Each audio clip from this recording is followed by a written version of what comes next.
नमस्कार साथियों, स्वागत है आपका ऑनलाइन स्टडी ग्रुप में। सामान्य अध्ययन विशेषांक की श्रृंखला में आप लोग पॉलिटी और हिस्ट्री के विषय को देख रहे हैं। पॉलिटी में 7 लेक्चर आ चुके हैं। आज ये 8वां लेक्चर आप लोग देखेंगे। पॉलिटी विषय में हम लोग आज पंचायत शुरू करेंगे। पंचायत से संबंधित प्रश्न आजकल विभिन्न परीक्षाओं के प्रश्न पत्रों में देखा जा रहा है और प्रमुखता से देखा जा रहा है, चाहे वो यूपी पीएससी से संबंधित पेपर हो, यूपी ट्रिपल एससी या एसएससी में भी, किसी भी पिछली बार यूपी टेट में भी, सुपर टेट के भी एग्जाम में इस प्रकार के प्रश्न आए थे।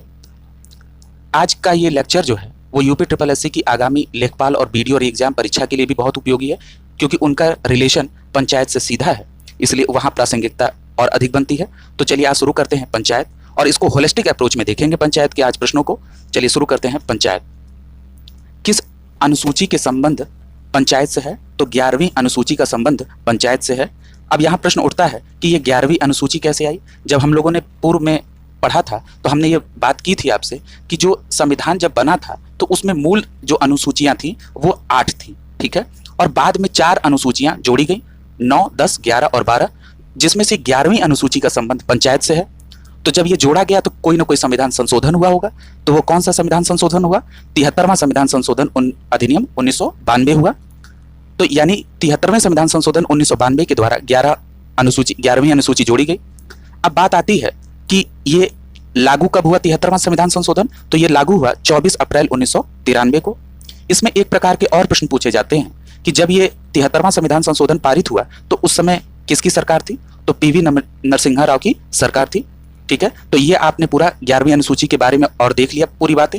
एक प्रश्न और बनता है 11वीं अनुसूची के बारे में कि 11वीं अनुसूची में कितने विषय हैं? तो 29 विषय हैं। और 12वीं अनुसूची में कितने विषय हैं? 18 विषय हैं। इसको हम लोग आगे और देखेंगे, लेकिन 11वीं अनुसूची के बारे में आपने इतना जान लिया। आगे चलते हैं। भारत में पंचायत राज की स्थापना का श्रेय किसे जाता है? तो जवाहरलाल नेहरू को जाता है। ऐसा क्यों कहा जा रहा है? क्योंकि पंडित नेहरू ने राजस्थान के नागौर जिले में 2 अक्टूबर 1959 को इसका शुभारंभ किया था, ठीक है। अगला प्रश्न देखते हैं। भारत में प्रथम सामुदायिक मंत्री कौन थे? तो श्री एस.के. डे थे। अगला प्रश्न। पंचायती राज व्यवस्था में बलवंत राय मेहता समिति स्थानीय स्वशासन में कितने स्तर की पंचायत की व्यवस्था करती है? जब भी पंचायत में बलवंत राय मेहता समिति की बात आती है तो ये काफी प्रचलित नाम है, और पंचायत को लाने वाली पहली जो अपनी रिपोर्ट है वो यही बलवंत राय मेहता समिति है, जिन्होंने अपनी रिपोर्ट को 1956 में दिया था। 56 में इसका गठन हुआ था, और ये त्रिस्तरीय पंचायत की इन्होंने वकालत की थी, ठीक है, जो प्रश्न में भी दिया है कि ग्राम, खंड और जिला स्तर पर, ठीक है। और आगे चलते हैं। 73वें संविधान संशोधन द्वारा पंचायतों के कितने स्तर की व्यवस्था की गई? तो 73वें संविधान संशोधन 1992 के द्वारा 3 स्तर पर, ग्राम, खंड और जिला स्तर पर। अगला प्रश्न है। प्रत्येक पंचायत में प्रत्यक्ष निर्वाचन में भरे जाने वाले कुल स्थानों में से कितने स्थानों पर महिलाओं का आरक्षण है? तो 1/3, 1/3 स्थानों पर। इसमें आपको प्रतिशत में भी अगर दे तो वहां पे आप 33% पे टिक करिएगा। और यहाँ पे एक चीज और आप लोग जान लीजिए कि जो 1/3 रिजर्वेशन है वो किस अनुच्छेद के तहत आता है? तो 243 घ के तहत। मान लीजिए कि कहीं वहां पेपर में घ ना दिया हो तो वहां डी आप मार दीजिएगा, यानी क, ख, ग, घ चौथे नंबर पे है, तो उस तरह से ABCD करके आप डी पे आ जाएंगे, यानी कि हिंदी में 243 घ और इंग्लिश में 243 डी होगा। अगला प्रश्न है। किस समिति ने पंचायती राज संस्थाओं के चुनाव में राजनीतिक दलों को भाग लेने की सिफारिश की थी? तो वो थे अशोक मेहता समिति। अब जब अशोक मेहता समिति की बात आती है तो दिमाग में कई प्रश्न भी आ जाते हैं, जैसे क्या पूछा जा सकता है कि अशोक मेहता समिति का गठन कब हुआ था? तो 1977 में। और अशोक मेहता समिति ने 2 स्तरीय ढांचे की वकालत की थी, ठीक है। अगला प्रश्न देखें। 73वें संविधान संशोधन किस समिति की सिफारिश पर पारित हुआ था? तो पीके थुंगन समिति की सिफारिश पर। बहुत इंपॉर्टेंट प्रश्न है, इसको दिमाग में रखिएगा। अगला प्रश्न है। 73वें संविधान संशोधन विधेयक किस प्रधानमंत्री के कार्यकाल में पारित हुआ था? तो पीवी नरसिम्हा राव। पूर्व में हमने इसका जिक्र कर दिया है। अगला प्रश्न है। संविधान के किस संशोधन अधिनियम द्वारा भारत में महिलाओं के ग्राम पंचायत में 33% आरक्षण की बात की गई? तो 73वें संविधान संशोधन 1992 के तहत।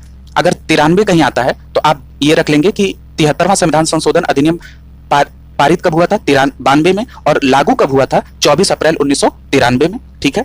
और किस अनुच्छेद के तहत 33% है? तो 243 के डी के तहत। अभी हम लोगों ने चर्चा कर ली है। अगला प्रश्न है, पंचायत चुनाव में अनुसूचित जातियों के लिए पदों का आरक्षण किस राज्य में लागू नहीं होता है? तो वो अरुणाचल प्रदेश में नहीं होता है। कारण क्या है? क्योंकि यहाँ पे शेड्यूल कास्ट नहीं पाए जाते हैं।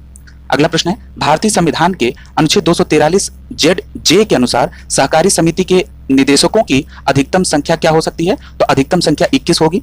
अगला प्रश्न है, संविधान के अंतर्गत पंचायत में महिलाओं के 1/3 प्रतिनिधित्व की गारंटी कौन देता है? 243 घ या डी? हम लोग चर्चा कर चुके हैं। अगला प्रश्न है, भारतीय संविधान के तहत संसद, राज्य विधानमंडल, मंत्रिमंडल, पंचायती राज संस्थाओं में से किसके लिए महिलाओं हेतु स्थानों का आरक्षण है? तो वो कहां पर स्थान का आरक्षण है? तो पंचायती राज संस्थाओं में। कितना है? 33%। पंचायती राज किस सूची का विषय है? तो वो राज्य सूची का विषय है। हमने पूर्व की कक्षाओं में आपको ये एक्सप्लेन किया था कि 3 प्रकार की सूची होती है, संघ सूची, राज्य सूची और समवर्ती सूची। राज्य सूची पर राज्य सरकार कानून बनाती है, संघ सूची पर संघ सरकार यानी केंद्र सरकार, और समवर्ती सूची पर दोनों सरकारें कानून बना सकती हैं। और ये किस अनुसूची में आता है? तो ये 7वीं अनुसूची में आता है। ठीक है, इसको आप लोग क्लियर कर लीजिए और अगले प्रश्न की तरफ हम बढ़ते हैं। यहां पर पंचायती राज व्यवस्था में जो समितियां विभिन्न हैं उनका एक लिस्ट दे दिया है और ये परीक्षा के लिहाज से काफी महत्वपूर्ण लिस्ट है। हर परीक्षाओं में यहां से प्रश्न आते हैं, बस स्तर बदल जाता है। मान लीजिए अगर पीसीएस में इस प्रश्न को पूछना हो तो कैसे बनेगा? दे देगा कि संस्थानन समिति का संबंध निम्नलिखित में से किससे है? ऑप्शन में दे देगा बैंकिंग से, केंद्र राज्य संबंध से, पंचायती राज से, इनमें से कोई नहीं। तो आपको मालूम है कि संस्थानन समिति का संबंध पंचायती राज से है, तो आप आंसर मार देंगे पंचायती राज। और अगर मान लीजिए कि यह संबंध किसी यूपीएससी या सुपरटेट जैसे एग्जामों में या एसएससी इस तरह के एग्जामों में पूछा जाएगा तो कैसे प्रश्न बन सकता है? या लेखपाल या वीडियो में अगर बनाना हो तो कैसे बनेगा? ये पूछा जा सकता है कि संस्थानन समिति का गठन कब हुआ था? 1963 में। या अन्य जो समितियां हैं उनकी कुछ विशेषताओं से प्रश्न सीधे बना देगा। तो आइए इसको पूरा अच्छे से पढ़ते हैं। पहली समिति है बलवंत राय मेहता समिति, जिसका गठन 1956 में हुआ था। बलवंत राय मेहता समिति के बारे में आपने ये समझा था कि बलवंत राय मेहता समिति ने त्रिस्तरीय ढांचे की वकालत की थी। ठीक है, अगला है संस्थानन समिति 1963 में। अगली समिति है सादिक अली समिति जो 1964 में है। अगली समिति है अशोक मेहता समिति जो 1977 में बनी थी। अशोक मेहता समिति के बारे में आप ये जान चुके हैं कि अशोक मेहता समिति ने 2 स्तरीय ढांचे की वकालत की थी। अगला नाम है पीवीके राव समिति जो 1985 में गठित हुई थी। और पीवीके राव समिति के बारे में ये कहा जाता है कि ये योजना आयोग की सिफारिश पर लागू हुई थी। और दूसरी बात है कि ये पीवीके राव समिति ने एससी एसटी महिलाओं के आरक्षण की सिफारिश की थी, परंतु उस समय इसको अस्वीकार कर दिया गया था। अगला नाम है एलएम सिंघवी समिति जो 1986 में है। पूर्व के लेक्चर में हमने आपको ये बताया था कोरिलेट करके कि एलएम सिंघवी साहब का नाम का उल्लेख हुआ था, तो मैंने बताया था कि इन्होंने पंचायत में संवैधानिक दर्जा देने की वकालत की थी। तो आप यहां समझ गए होंगे कि एलएम सिंघवी साहब का पंचायती मान्यता देने की बात है। अगला नाम है पीके थुंगन समिति जो 1988 में, ये समिति भी संवैधानिक दर्जा देने की वकालत की थी। ठीक है, इन दोनों तथ्यों को आप अच्छे से समझ लेंगे कि इन दोनों लोगों ने, अगर एक प्रश्न पूछेगा, अब देखिए प्रश्न कैसे पूछ सकता है, थोड़ा सा ट्विस्ट करने के लिए पूछ देगा कि एलएम सिंघवी समिति का संबंध किससे है? तो मान लीजिए कि आप बता देंगे पंचायती से। इन्होंने किसकी वकालत की थी? तो आप बता देंगे संवैधानिक दर्जे की। दे देगा प्रश्न में कि निम्नलिखित में से किसने संवैधानिक दर्जे की वकालत की थी, और उसमें एलएम सिंघवी का नाम नहीं देगा तो पीके थुंगन का देगा। तो आपको ये मालूम होना चाहिए कि इन दोनों लोगों ने संवैधानिक दर्जे की वकालत की थी।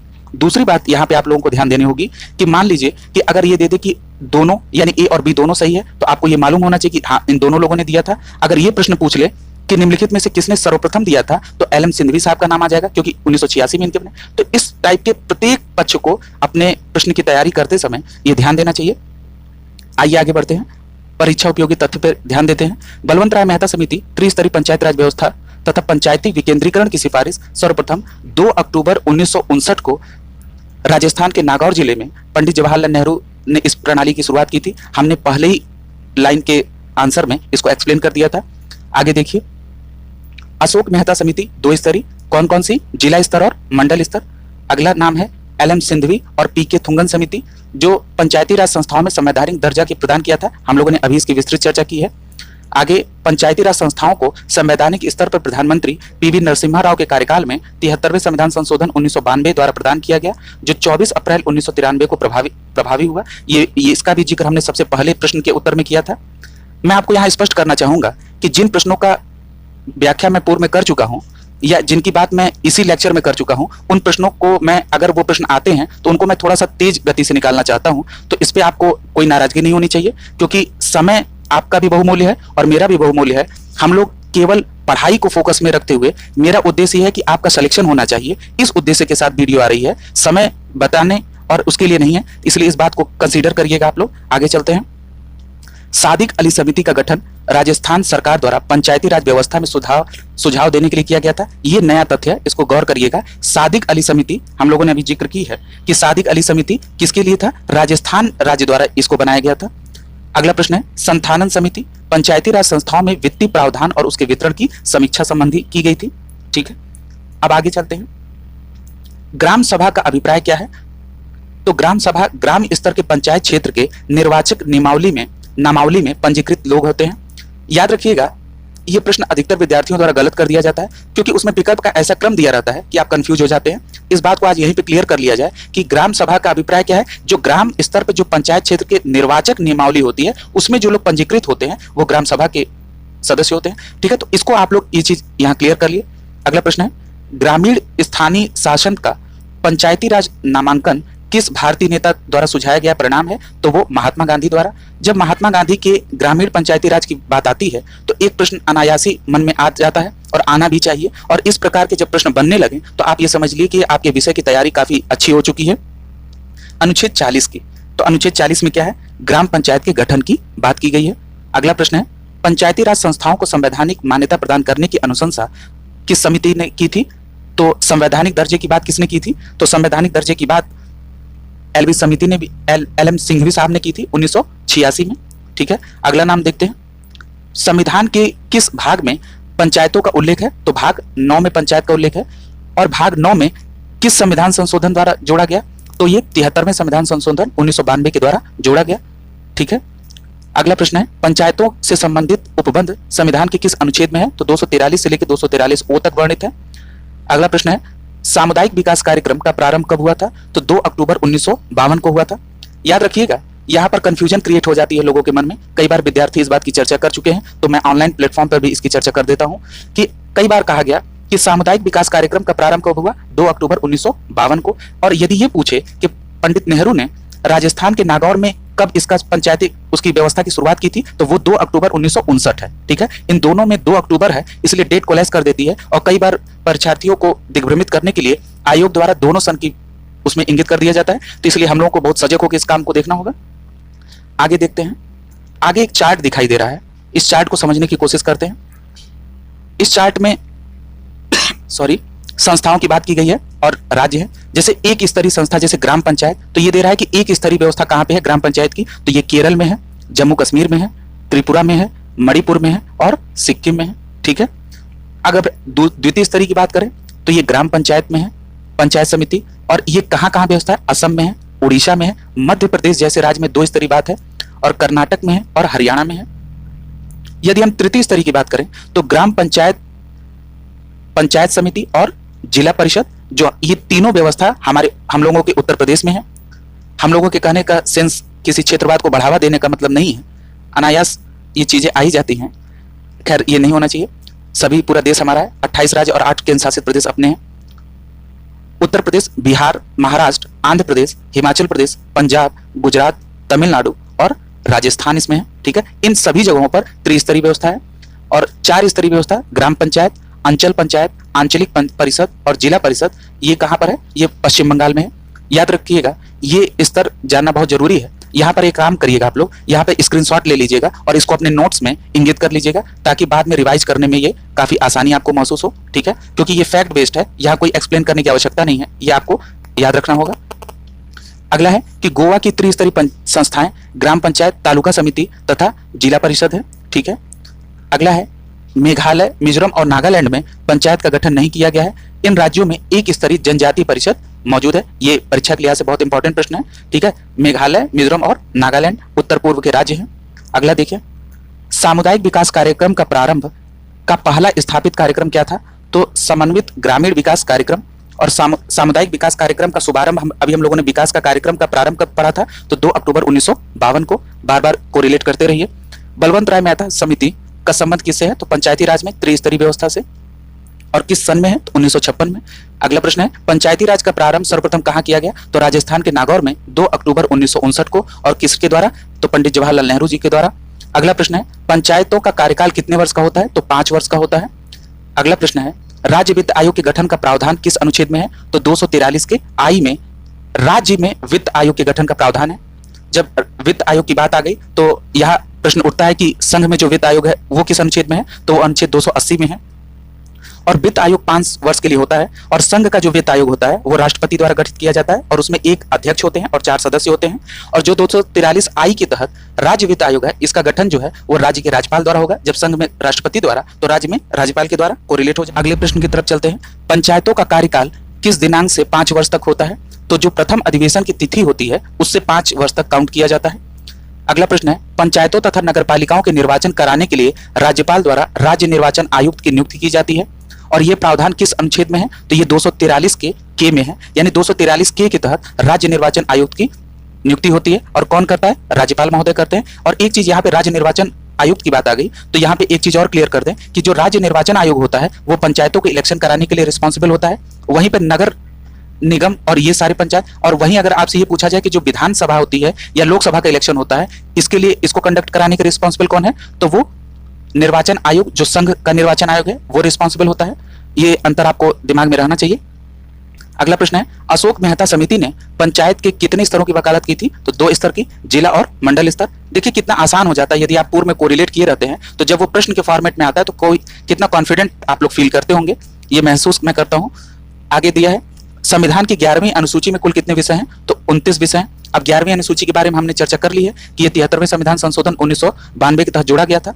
ठीक है, इसमें पंचायत का उल्लेख है। और 12वीं अनुसूची में किसका उल्लेख है? नगरपालिका का उल्लेख है। ठीक है, और वो 74वें संविधान संशोधन 1992 के द्वारा जोड़ी गई थी। और 12वीं अनुसूची में कितने विषय हैं? तो 18 विषय आते हैं उसमें। अगला प्रश्न है किस समिति ने ग्राम पंचायत तथा पंचायत समितियों को समाप्त करने की सिफारिश की थी?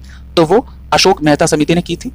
अगला प्रश्न है भारत के पंचायती राज व्यवस्था के वास्तुकार या शिल्पी किसे कहा जाता है? तो बी.आर. मेहता। अब यह नाम देके घबराना नहीं है, ये बी.आर. मेहता वही बलवंत राय मेहता साहब है जिन्होंने 1856 में पहली बार पंचायत में त्रिस्तरीय व्यवस्था दी थी। इन्हें पंचायती राज व्यवस्था का वास्तुकार या शिल्पी कहा जाता है।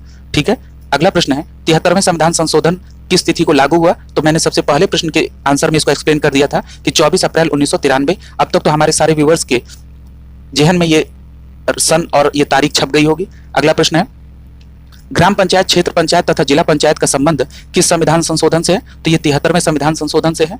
अगला प्रश्न है पंचायती राज व्यवस्था किस उद्देश्य से अपनाई गई थी? तो ये लोकतांत्रिक शक्तियों के विकेंद्रीकरण से की गई थी। विकेंद्रीकरण से आशय होता है कि जब सत्ता को ग्रास रूट लेवल तक, यानी कि उसको केंद्रीकृत न किया जाए, यानी कि नीचे लेवल तक, ग्रास रूट लेवल तक, यानी कि नीचे मतलब केंद्र, राज्य और जिला और उसके बाद पूरा ब्लॉक और उसके बाद सीधे गांव स्तर तक, यानी निचले गांव जो बेस है गांव स्तर तक, ग्रामीण स्तर तक सत्ता को ले जाना, ये पंचायती राज का उद्देश्य है। और विकेंद्रीकरण का मतलब यही होता है, और केंद्रीकरण का मतलब कि सब कुछ केंद्र के हाथ में आएगा। ठीक है, ये दोनों शब्द का अर्थ भी आपको क्लियर हो गया होगा। अगला प्रश्न है संविधान के किस भाग में 3 सोपान में पंचायतों की बात की गई है? तो वो भाग 9 में। अगला प्रश्न है ग्राम स्तर पर पंचायत के अध्यक्ष के चुनाव की रीति कौन निर्धारित करते हैं? तो राज्य विधानमंडल करते हैं। और इलेक्शन कंडक्ट कौन कराते हैं? राज्य निर्वाचन आयोग। पंचायत स्तर पर सभी ग्राम पंचायतों में किस प्रकार के चुनाव होते हैं? तो प्रत्यक्ष रूप से। ये प्रत्यक्ष चुनाव का आशय क्या है? जब जिस इलेक्शन में जनता स्वयं वोट देके चुने तो उसे प्रत्यक्ष इलेक्शन कहते हैं, और जिसमें जनता के प्रतिनिधियों के द्वारा इलेक्ट किए जाते हैं तो उसे अप्रत्यक्ष चुनाव कहा जाता है। जैसे उदाहरण के तौर पर आप लोगों ने बीडीसी का चुनाव सुना होगा अपने गांव में। बीडीसी के चुनाव में जो मतदाता होते हैं गांव के वो इलेक्ट करते हैं और ये बीडीसी अपने ब्लॉक प्रमुख को इलेक्ट करते हैं। ठीक उसी प्रकार से जब पंचायत किसी में पंचायत सदस्य होते हैं उनको चुनता है कौन? जनता। प्रत्यक्ष जनता द्वारा चुने जाते हैं, लेकिन वही जिला पंचायत सदस्य जो होते हैं वो अपने जिला पंचायत अध्यक्ष को चुनते हैं। यानी जो जिला पंचायत अध्यक्ष होते हैं वो क्या होता है? अप्रत्यक्ष तौर पर चुने जाते हैं, यानी वो भी तो इलेक्टेड मेंबर होते हैं जिला पंचायत सदस्य, लेकिन एक अध्यक्ष की हैसियत से वो अप्रत्यक्ष निर्वाचन उनका हुआ है। ठीक है, तो इससे आप कोरिलेट कर रहे होंगे। अगला प्रश्न है जिला परिषद स्तर पर किस प्रकार के चुनाव होते हैं? तो अप्रत्यक्ष रूप से। देखिए अभी हमने जिक्र कर दिया, ठीक है, कि जो वहां के अध्यक्ष होते हैं वो कैसे चुने जाते हैं? अप्रत्यक्ष तौर पर। ठीक है, पंचायतों के लिए निर्वाचन का नियंत्रण कौन करता है? तो राज्य निर्वाचन आयोग, हमने एक्सप्लेन कर दिया था। आगे समितियां हैं और सुझाव हैं, आपको ये तुरंत आभास हो रहा होगा, सारी चीजें स्पष्ट दिख रही होंगी। बलवंत राय मेहता समिति 1956 में त्रिस्तरीय परिषद, अशोक मेहता 1977 में द्विस्तरीय, एल.एम. सिंघवी साहब 1986 में स्थानीय स्वशासन पद्धति, और जी.वी.आर. राव प्रतिनिधित्व के तरीकों में सुधार के लिए, और बलवंत राय मेहता को पंचायत राज का शिल्पकार भी कहा जाता है, ये बात भी रिमेंबर रखिए। 11वीं अनुसूची में कितने विषय हैं? तो 29 विषय हैं। और 12वीं अनुसूची में कितने विषय हैं? 18 विषय हैं। अगला प्रश्न है कि पंचायतों के प्रधान, प्रमुख और अध्यक्ष के पदों में महिलाओं के लिए अनुसूचित जाति, अनुसूचित जनजाति और पिछड़ी जाति की महिला सम्मिलित हैं। आरक्षण में उनके क्रियाकलाप में एक सुस्पष्ट परिवर्तन आया है। ठीक है, यह कथन था और यह कथन क्या है? सही है। अब कारण पढ़ते हैं। ग्रामीण इलाकों में महिलाएं इस आरक्षण की मांग लंबे समय से कर रही थी, ऐसा नहीं है। ठीक है, अगला प्रश्न है स्थानीय स्तर पर ग्रामीण महिलाओं के प्रबंध में राजनीति का अंतः खेल कम हो गया है। यह बात सही है। इस स्टेटमेंट को और क्लियर कर देते हैं। यह कह रहा है कि स्थानीय स्तर पे जो ग्रामीण मामलों के प्रबंध में राजनीति का जो अंतः खेल है वो कम हो गया है। ठीक है, अब ये पूछ रहा है कि संविधान संशोधन 73वां जो हुआ वो ग्रामीण स्थानीय शासन संस्थाओं का पुनरुत्थान हुआ। बिल्कुल सही है। यानी इस पूरे कहने का मतलब ये है कि जब 73वां संविधान संशोधन हुआ और उसमें 11वीं अनुसूची आई और पंचायत की व्यवस्था लागू हुई तो उसमें जो ग्रामीण स्तर पे पहले जो प्रबंधन में राजनीति का खेल होता था वो खत्म हो गया। ठीक है, और उससे ग्रामीण स्तर के शासन व्यवस्था का क्या हुआ? पुनरुत्थान हुआ, उसमें अच्छा विकास हुआ, डेवलप हुआ। आगे चलते हैं। एक पंचायत के क्षेत्र निर्धारित किया जाता है तो राज्य सरकार द्वारा। राज्य वित्त आयोग जो होता है वो संवैधानिक संस्था होती है। ठीक है, और राज्य वित्त आयोग किस अनुच्छेद में है? तो 243 के आई में है और संघ का वित्त आयोग 280 में है। ये बातें आपको बार बार रिकॉल रखनी होंगी। अगला प्रश्न है राज्य वित्त आयोग का गठन भारतीय संविधान के किस अनुच्छेद के तहत हुआ? तो 243 आई आ गया और संघ 280 के तहत संघ के वित्त आयोग की। अगला प्रश्न है किस अनुच्छेद के तहत प्रत्येक पंचायत में अनुसूचित जाति, अनुसूचित जनजाति के सदस्यों के लिए आरक्षण का उपबंध है? तो 243 की डी में। ठीक है, और ये वही है, इसी में ही 243 डी के ही तहत महिलाओं के लिए आरक्षण की व्यवस्था है। अगला प्रश्न है पंचायत की संरचना के संबंध में निम्नलिखित में से कौन सा कथन सही है? तो पहला है किसी राज्य का विधानमंडल विधि द्वारा पंचायत की संरचना के लिए उपबंध करेगा। किस अनुच्छेद के तहत? 243 ग के तहत। ठीक है, यानी कि इसमें क्या कहा गया कि राज्य का जो विधानमंडल है वो पंचायत की जो संरचना को बंद करेगा, वो किस अनुच्छेद के तहत है? 243 ग के तहत। ये इंपॉर्टेंट प्रश्न है। अगला है कि ग्राम सभा ग्राम स्तर पर अपनी शक्तियों का प्रयोग करेगी, 243 क के तहत। और अगला प्रश्न है कि ऐसे राज्य जिसकी जनसंख्या 20 लाख से अधिक नहीं है वे मध्य स्तर के पंचायत का गठन नहीं करेंगे। ये व्यवस्था कहाँ दी गई है? 243 के ख के सेकंड में। ये सभी प्रश्न पीसीएस और आईएएस के एग्जाम में काफी महत्वपूर्ण रहेंगे और आरओ के एग्जाम के लिए भी बहुत महत्वपूर्ण है। प्रश्न है किस पंचायत के भंग होने पर 6 माह के भीतर उसका निर्वाचन आवश्यक है? तो बात सही है कि किसी पंचायत अगर भंग होती है तो 6 माह के भीतर वहां इलेक्शन हो जाना चाहिए। अगला प्रश्न है किसी भी व्यक्ति के लिए पंचायत का सदस्य बनने के लिए न्यूनतम निर्धारित आयु क्या है? 21 वर्ष है। अगला प्रश्न है पंचायत के समय पूर्व भंग होने के पश्चात पुनर्गठित पंचायत केवल अवशिष्ट समय के लिए जारी रहती है। ठीक है, अगला प्रश्न है भारतीय संविधान के किस संशोधन द्वारा अनुच्छेद 19(1)(c) में सहकारी समितियों शब्द को जोड़ा गया? तो ये 97वें संविधान संशोधन अधिनियम 2011 के तहत जोड़ा गया। ये बहुत इंपॉर्टेंट है और जब भी अनुच्छेद 19 की बात आई तो तुरंत आपको ये मालूम हो जाना चाहिए कि ये कहां पर है। ये हमारे मूल अधिकार में है, यानी किस भाग में है? भाग 3 में है। ठीक है, और किस भाग 3 कब से कहां तक है? तो अनुच्छेद 12 से लेकर 35 तक है। यानी ये हमारा मौलिक अधिकार में सहकारी समिति को जोड़ा गया। किस संविधान संशोधन द्वारा जोड़ा गया? तो 97वें संविधान संशोधन 2011 द्वारा। अगला प्रश्न है कि कौन से राज्यों में पंचायतों का गठन नहीं किया गया? तो मेघालय, मिजोरम और नागालैंड। अभी हम लोगों ने इसकी चर्चा कर ली है। यहाँ भारतीय राष्ट्रीय कांग्रेस के बारे में दिया है। सबसे पहले 1885 में मुंबई में स्थापना हुई। एओ ह्यूम इसके संस्थापक और पहले अध्यक्ष कौन थे? व्योमेश चंद्र बनर्जी। अगला नाम है भारतीय जनता पार्टी बीजेपी, 1980 में नई दिल्ली में और संस्थापक में अटल बिहारी वाजपेयी। भारतीय कम्युनिस्ट पार्टी सीपीआई, 1925 में एमएन रॉय। भारतीय कम्युनिस्ट पार्टी सीपीआईएम, 1964 में ईएमएस गांडे और ज्योति बसु। अगला नाम है द्रविड़ मुनेत्र कंगड़, डीएमके जो कहा जाता है, वो 1949 में सीएन अन्ना दुराई। अगला नाम है अन्ना द्रविड़ मुनेत्र कंगड़, ये एडीएमके है। इसकी स्थापना 1972 में हुई थी, एमजी रामचंद्रन। अगला है बहुजन समाज पार्टी जिसको बीएसपी कहते हैं, 14 अप्रैल 1984 को अंबेडकर जी के जन्मदिन अवसर पर और कांशीराम द्वारा 1996 में राष्ट्रीय पार्टी का दर्जा मिला। अगला है समाजवादी पार्टी, 4 नवंबर 1992 को मुलायम सिंह यादव जी द्वारा। जनता पार्टी 1977 में जयप्रकाश नारायण जी। और अगला नाम है तेलुगु देशम जो 1982 में है और ये एनटी रामाराव के द्वारा। अगला है राष्ट्रीय जनता दल आरजेडी, 1997 में लालू प्रसाद यादव द्वारा। राष्ट्रवादी कांग्रेस पार्टी एनसीपी, 1999 में शरद पवार, पीए संगमा, तारिक अनवर। अगला नाम है तृणमूल कांग्रेस, 1998 में ममता बनर्जी द्वारा। और 14वां नंबर है आम आदमी पार्टी, 2012 में अरविंद केजरीवाल द्वारा। अगला इसमें देखते हैं अगला टॉपिक है हमारा नगरीय प्रशासन, यानी जो म्युनिसिपल कॉर्पोरेशन होते हैं उसके बारे में यहाँ पे जिक्र है, इसको भी देख लेते हैं। किस संविधान संशोधन द्वारा नगरपालिका को संवैधानिक दर्जा प्राप्त हुआ? तो ये अनुच्छेद 74वें संविधान संशोधन द्वारा 1992 में हुआ था, ठीक है। और ये पूछा जाए कि ये किस अनुच्छेद में वर्णित है, तो ये 243 के त से लेके 243 य छ तक है। अगला प्रश्न है, नगरीय क्षेत्र में स्वायत्त शासन की स्थापना किस अनुच्छेद के तहत हुई? तो ये 74वें संविधान संशोधन द्वारा हुआ। और ये किस अनुसूची में ऐड हुआ? तो ये 12वीं अनुसूची में ऐड हुआ। अगला प्रश्न वही है। और इसमें कितने विषय हैं? तो 18 विषय हैं। अगला प्रश्न आ गया, नगरपालिका संविधान के किस अनुच्छेद में वर्णित है? तो 243 त से लेके 243 य छ तक। अगला प्रश्न है, नगरपालिका का कार्यकाल कितना उपबंधित किया गया है? तो 5 वर्ष तक। अगला प्रश्न है, 12वीं अनुसूची में कितने विषय हैं? 18 विषय हैं। देखिए कितना अच्छा कोरिलेट किया गया, आगे प्रश्न भी वो मिल जा रहे हैं, कई बार तो ऐसा ही हुआ है। नगरपालिका का निर्वाचन किसकी देखरेख में संपन्न होता है? तो राज्य निर्वाचन आयोग, ये हम लोग जिक्र कर चुके हैं। पंचायती राज की स्थापना सर्वप्रथम किस समिति द्वारा हुई थी? तो बलवंत राय मेहता समिति द्वारा 1856 में त्रिस्तरीय व्यवस्था इन्होंने दी थी। अगला है, भारतीय संविधान के किस अनुच्छेद में जिला योजना समिति का गठन किया गया था? तो ये अनुच्छेड 243 के ZD में किया गया था, जिला योजना समिति। ये बहुत इंपॉर्टेंट प्रश्न है, इसको गौर से करिएगा कि जो जिला योजना समिति है वो 243 ZD के तहत है। अगला प्रश्न है, ये सूची दी हुई है, ये पंचायत समिति है और भारत के संबंधित प्रांतों के नाम है। तो जो जनपद पंचायत है वो मध्य प्रदेश में, क्षेत्र पंचायत उत्तर प्रदेश में, तालुका परिषद गुजरात में और आंचलिक परिषद कहाँ पे है? पश्चिम बंगाल में। यह 4 स्तरीय व्यवस्था है पश्चिम बंगाल में, अभी हम लोगों ने देखी है। अगला है 12वीं अनुसूची अनुच्छेद 243W में जो है उसमें क्या क्या दिया गया है?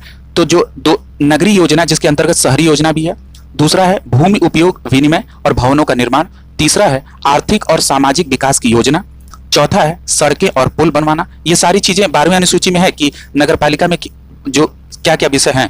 अगला है 5वां, घरेलू औद्योगिक और वाणिज्यिक प्रयोजनों के लिए जल प्रदाय। अगला है लोक व्यवस्था और स्वच्छता सफाई कूड़ा करकट प्रबंधन यानी सॉलिड वेस्ट मैनेजमेंट की बात, अग्निशमन की सेवाएं। अगला है नगरीय वानिकी पर्यावरण संरक्षण पारिस्थितिकी पहलुओं की अभिवृद्धि, ठीक है, और ये इंग्लिश में इसको कहते हैं प्रमोशन ऑफ इकोलॉजिकल एस्पेक्ट्स। और अगला है समाज के दुर्बल वर्ग के यानी जो विकलांग और मानसिक रूप से मंद व्यक्ति है उनके हितों का संरक्षण। अब ये दुर्बल शब्द हटा के प्रधानमंत्री महोदय द्वारा दिव्यांग शब्द का प्रयोग किया गया है। अगला प्रश्न है गंदी बस्ती और में सुधार और उन्नयन के लिए। और अगला है नगरीय निर्धनता उन्मूलन के लिए। अगला पॉइंट है नगरीय सुख सुविधाओं में जैसे पार्क उद्यान और खेल के मैदान की व्यवस्था करवाई जाए। अगला है सांस्कृतिक शैक्षणिक और सौंदर्य पहलुओं पर अभिवृद्धि हो। तो इसीलिए आप देखते होंगे कि विभिन्न नगरपालिका परिषद के क्षेत्रों में इस तरह के हॉल बनाए जाते हैं जिसमें सामान रखे रहते हैं। अगला है 100 का गाड़ना, कब्रिस्तान सौदा या शमशान या विद्युत सौदा की स्थापना। अगला है कांजी हाउस पशुओं की प्रतिकूलता का निवारण। अगला है जन्म मरण सांख्यिकी जिसके अंतर्गत जन्म मृत्यु रजिस्ट्रीकरण। आप लोग देखते होंगे जन्म मृत्यु नगरपालिका स्तर में रजिस्ट्रेशन होता है इसका, तो ये इसी 12वीं अनुसूची की शक्ति के द्वारा। अगला है लोक सुविधाएं जिसके अंतर्गत पथ प्रकाश पार्किंग बस स्टॉप और जन सुविधाएं दी जाए। और 18वां है वधशालाओं और चर्मशालाओं के विनिमय से, यानी जो हम लोगों ने 12वीं अनुसूची में जो 18 विषय की चर्चा की थी वो यही 18 विषय हैं और इन्हीं विषयों पर नगरपालिका को काम करना होता है जो नगर पंचायत होती है। और ये अनुसूची किसके तहत होती है? 243W के तहत आती है, ये भी चीज याद रखिएगा आप लोग। अगली व्यवस्था क्या है? निर्वाचन। ये आज हम लोगों का पंचायत वाला टॉपिक पूरा कंप्लीट हो गया। इसमें हम लोगों ने न केवल प्रश्नों को देखा बल्कि उसके सारे एस्पेक्ट्स को 360 डिग्री में देखा। बार बार मैं 360 डिग्री की बात करता हूं, इसका मतलब यह है कि चारों तरफ, ठीक है, उसको उस प्रश्नों की क्या संभावनाएं हैं, क्या प्रश्न पूछे गए हैं और क्या पूछे जा सकते हैं, इन सारे विकल्पों पर हम लोगों को सोचना चाहिए, ठीक है। आप लोगों को ये वीडियो अच्छा लगा होगा और अपनी परीक्षा की तैयारी को आप लोग जारी रखिए। जितने भी लेक्चर आ चुके हैं उनको देख लीजिए, उस पे जो भी अतिरिक्त तथ्य है उसको नोट्स में अलग नोट डाउन कर लीजिए। जो तथ्य आपको याद नहीं आ रहे हैं या बार बार आप भूल रहे हैं, कोरिलेट नहीं कर पा रहे हैं, उसको नोट डाउन कर लीजिए और बार बार उसको रिवाइज करके और आप अपने इस पे पकड़ कर लीजिए। पॉलिटी विषय एक ऐसा विषय है कि जो जब भी हम अपने जीवन में सामाजिक जीवन में बाहर कोई निकलते हैं और या कुछ काम करते हैं तो हमारे चारों तरफ पॉलिटी और भारतीय संविधान का एक घेरा बना हुआ है। बस हमको इसको समझने की जरूरत है और अगर हम अपने व्यवहारिक जीवन से इसको कोरिलेट कर दें तो उतना ही ये आसान विषय हो जाता है। आज के लिए बस इतना ही। आपको वीडियो अच्छा लगा हो तो निसंकोच आप लोग लाइक कर दिया करिए और इसको अपने दोस्तों में शेयर कर दीजिए। आज के लिए इतना ही, बहुत बहुत धन्यवाद। कल हम लोग निर्वाचन प्रारंभ